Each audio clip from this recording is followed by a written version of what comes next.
आपको बता देते हैं, ग्लोबल इन्वेस्टर समिट का दूसरा दिन है। केंद्रीय गृह मंत्री अमित शाह करेंगे शिरकत। अमित शाह करेंगे समिट का समापन। समिट को करेंगे संबोधित। अमित शाह पहले दिन साइन हुए 44,000 करोड़ के एमओयू। ये बड़ी खबर आपको बता रहे हैं। आज का दूसरा दिन और महत्वपूर्ण होने वाला है। अमित शाह करेंगे समिट का समापन और पहले दिन 44,000 करोड़ के एमओयू साइन हुए।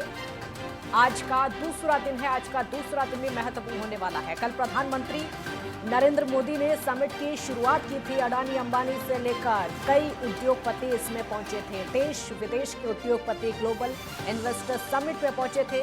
2 दिवसीय ये ग्लोबल इन्वेस्टर समिट, इसको लेकर खास तैयारियां देहरादून में की गई हैं। देहरादून में चप्पे चप्पे पर तैनाती भी की गई है। सुरक्षा व्यवस्था के पुख्ता इंतजाम है और जहां पर समिट का आयोजन किया गया है वो जगह और ज्यादा खास हो जाती है। आज गृह मंत्री खुद यहां पर पहुंचने वाले हैं और वो समिट का समापन करेंगे, साथ ही संबोधित भी करेंगे। यानी उत्तराखंड को लेकर जो सपना है, जो तस्वीर है, वो साकार होती हुई नजर आएगी। उत्तराखंड की तस्वीर और तकदीर बदलने की कोशिश इस समिट के जरिए की जा रही है। कैसी ये तस्वीर होगी आने वाले समय में देखना होगा, क्योंकि हर संभव कोशिश है उत्तराखंड सरकार की उत्तराखंड की तस्वीर को बदल दिया जाए। चाहे वो रोजगार की बात हो, वहां पर रोजगार उत्पन्न होंगे इस निवेश के जरिए, उद्योगों के जरिए। पलायन रुकेगा, जाहिर सी बात है, रोजगार उत्पन्न होगा तो पलायन रुकेगा। जो उत्तराखंड के लोग हैं, जो पहाड़ के लोग हैं, वो वहीं पर रहकर रोजगार प्राप्त कर सकेंगे और अपने घर में रहेंगे। उनको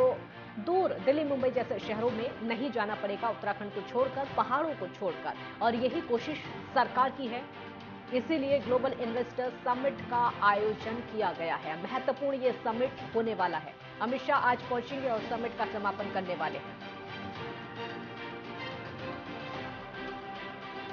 44,000 करोड़ के एमओयू इसके लिए हुए हैं। इससे आप अंदाजा लगा सकते हैं कि कितने उद्योगपति रुचि दिखा रहे हैं उत्तराखंड में निवेश को लेकर।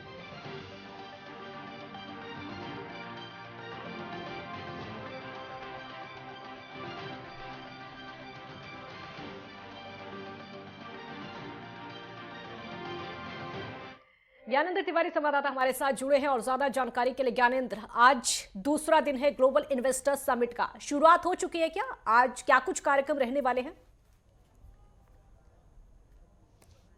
बिल्कुल, इसके पहले ही हमने ये जानकारी दी थी। 9 बजे से तमाम जो सेशन हैं वो शुरू हो चुके हैं। आज दूसरा दिन है, 8 सेशन रखा गया है। सुबह जैसा कि मैंने बताया था, 9 बजे से सेशन शुरू हुए हैं।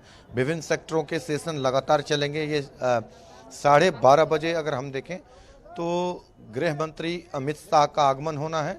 गृह मंत्री अमित शाह के आगमन के दौरान अगर हम देखें तो जिस तरीके से अमित शाह पहुंचेंगे, तमाम जो निवेशक हैं उनसे उनकी मुलाकात होगी और ऐसे में गृह मंत्री अमित शाह का संबोधन रहने वाला है। खासतौर पे इन्वेस्टर समिट को लेके उत्तराखंड में जो संभावनाएं हैं उन पे उनकी कहीं ना कहीं चर्चा होगी और ऐसे में उस संबोधन में तमाम ऐसी बातें वो कहते हुए नजर आएंगे जो कि उत्तराखंड में निवेश की संभावनाओं को बढ़ा सके। खासतौर पे अगर हम देखें तो कल 44,000 करोड़ रुपए के जो निवेश हैं वो राज्य के अंदर होते हुए नजर आए।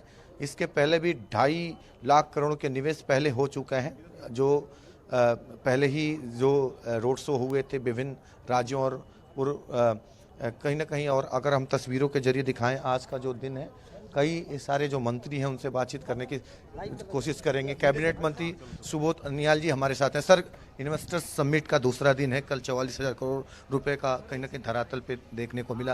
किस तरीके से देखते हैं पूरे समिट को, कितना फायदा होने वाला है? देखिए, एक तो हम लोग जब शुरुआत में चले थे तो हमने 3 लाख करोड़ के एमओयूज का एक अपना टारगेट किया था और आपको मालूम है कि 4 लाख करोड़ का एमओयूज हमारे पहले ही हो गए और 44,000 की ग्राउंडिंग भी हो गई है।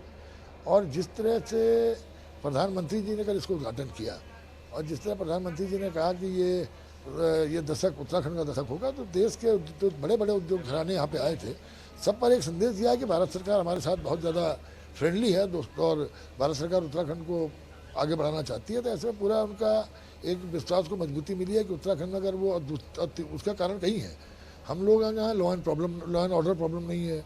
हम लोगों का इंडस्ट्रियल इन्वायरमेंट बहुत शानदार है, कोई हड़तालें इस तरह का यहाँ पर उत्तराखंड में नहीं हुई हैं।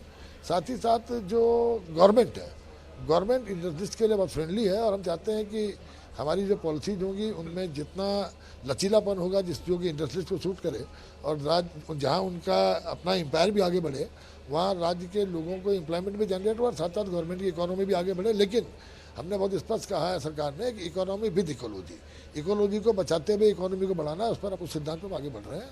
तो और जिस तरह उत्साह है उद्योगपतियों में, इंडस्ट्रीज में, निश्चित रूप से बहुत काफ़ी बड़ा निवेश इस बार धरातल पर आएगा। एक सवाल ये भी रहेगा कि निवेश तो होते हैं लेकिन धरातल पे उतर नहीं पाते हैं, कहीं ना कहीं मॉनिटरिंग बहुत ज़रूरी होती है। इस बार सरकार की प्लानिंग क्या रहेगी, क्योंकि 3 से 5 वर्ष लगते हैं किसी भी काम को, प्रोजेक्ट को धरातल पे उतारने में, मॉनिटरिंग किस प्रकार से रहेगी? देखिए, हमारी इंडस्ट्रियल पॉलिसी अगर आप देखेंगे तो उससे आपको स्पष्ट लग जाएगा। देखिए, हम लोगों ने जो एक फुल प्रूफ इंडस्ट्रियल पॉलिसी बनाई है जिसपे उद्योगपतियों को जहाँ तमाम तरह की रियायतें भी दी हैं, वहाँ साथ ही साथ रियायतों को देने के साथ साथ उसमें ये भी रखा गया है, जैसे मसलन हम लोग कैपिटल सब्सिडी दे रहे हैं तो कैपिटल सब्सिडी का भुगतान प्रोजेक्ट में अब तत्काल हम देने का काम करेंगे, लेकिन उसमें बैंक गारंटी का कंपल्सन किया गया ताकि जो भी आदमी जो वहाँ पर काम प्रारंभ शुरू करेगा उसको बैंक गारंटी जो देगा, अगर वो काम छोड़ेगा तो बैंक गारंटी गवर्नमेंट सीज कर लेगी। तो इसलिए मुझे नहीं लगता कि कोई इंडस्ट्रियल हाउस जो यहाँ पर आएगा वो जो, क्योंकि उस सबसे बड़ी खूबसूरत उसके आने का कारण यह है कि उत्तराखंड की नैसर्गिक सुंदरता, पॉल्यूशन फ्री उत्तराखंड और जो यहाँ का क्लाइमेट है, और मैंने आपसे कहा जो इन्वायरमेंट, इंडस्ट्रियल इन्वायरमेंट है, जो गवर्नमेंट की जो पॉलिसीज हैं, इन सब के कारण जो आया वो छोड़ के क्यों जाएगा। आज कितनी उम्मीद है संभावना निवेश की? देखिए, मैंने आपसे कहा कि जो हमारा 44,000 करोड़ की ग्राउंडिंग पहले हो गई है, मुझे लगता है कि इस बार हम लोग 1 लाख करोड़ से ऊपर जाएंगे। तो आप ये कैबिनेट मंत्री सुबोध उनियाल थे, आप सुन रहे थे उनको।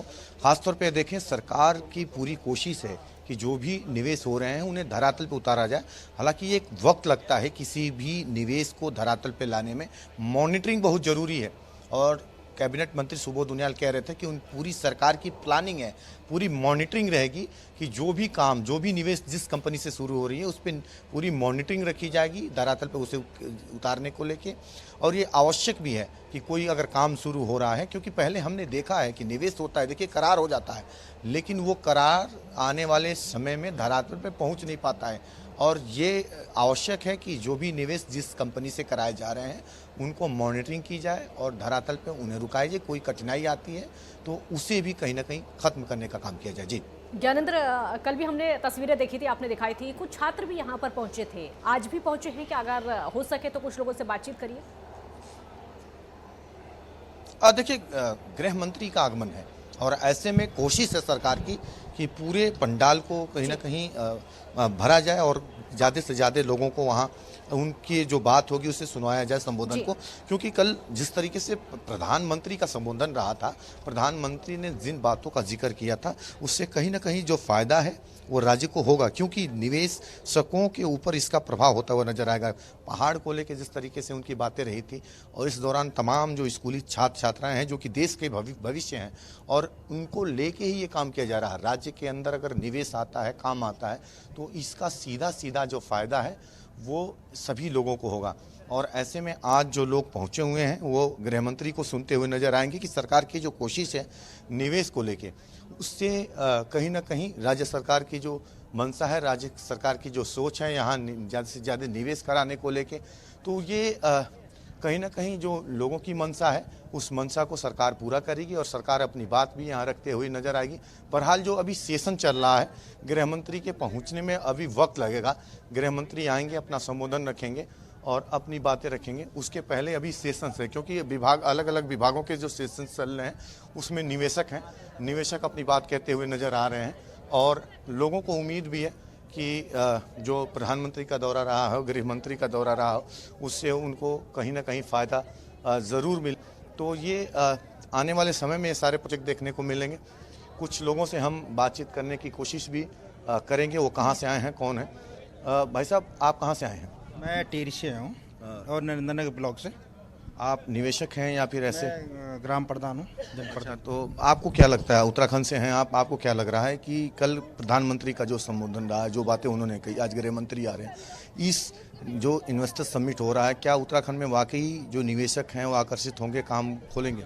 बिल्कुल ये सत्यता है। जो चीज़ उन्होंने जो भी कल भी बताया और आज भी जो अमित शाह जी आ रहे हैं, तो बिल्कुल उत्तराखंड को बहुत अच्छा वो मिलेगा, रिस्पॉन्स मिलेगा। इसकी आवश्यकता भी है उत्तराखंड में रोजगार की? बिल्कुल है, क्योंकि जो छोटे छोटे उद्योग यहाँ पे लगने चाहते हैं, जैसे पहाड़ों के जैसे लोग कर रहे हैं, तो अच्छी बात है कि यहाँ पे करेंगे लोग, और समझ भी रहे हैं लोग, धीरे धीरे उनके समझ में भी आएगा और अच्छे निवेश पे करेंगे लोग यहाँ पे उत्तराखंड। धन्यवाद। देखिए, जो उत्तराखंड के लोग हैं उनको उम्मीद है कि सरकार की जो कोशिश है वो यहाँ ज़्यादा से ज़्यादा रोज़गार खोले जाने को लेके है, और लोगों को कहीं ना कहीं जो लोगों की उम्मीदें हैं सरकार उस पर खरे उतरने की कोशिश कर रही है। ये सारे जो प्रोजेक्ट हैं अगले 4 से 5 सालों पे धरातल पे उतर सकते हैं अगर सरकार इन सभी प्रोजेक्टों पे ध्यान रखे। और आज जिस तरीके से गृह मंत्री पहुँच रहे हैं, गृह मंत्री पहुँचेंगे, अपना संबोधन रखेंगे, लोगों को, तमाम जो यहाँ लोग रहेंगे, निवेशक रहेंगे, उनसे अपनी बात रखते हुए नजर आएंगे। सरकार की जो प्लानिंग है उसको रखेंगे। उन निवेशकों से ये भी कहीं ना कहीं चर्चा करते हुए नजर आएंगे कि अगर उत्तराखंड में वो निवेश करते हैं तो उनको क्या क्या कुछ फ़ायदा मिलेगा। ये तमाम बातें रहेंगी जो इस सम्मेलन के दौरान गृह मंत्री की तरफ से कही जा सकती हैं। जी ज्ञानेंद्र, आप बने रहिए हमारे साथ।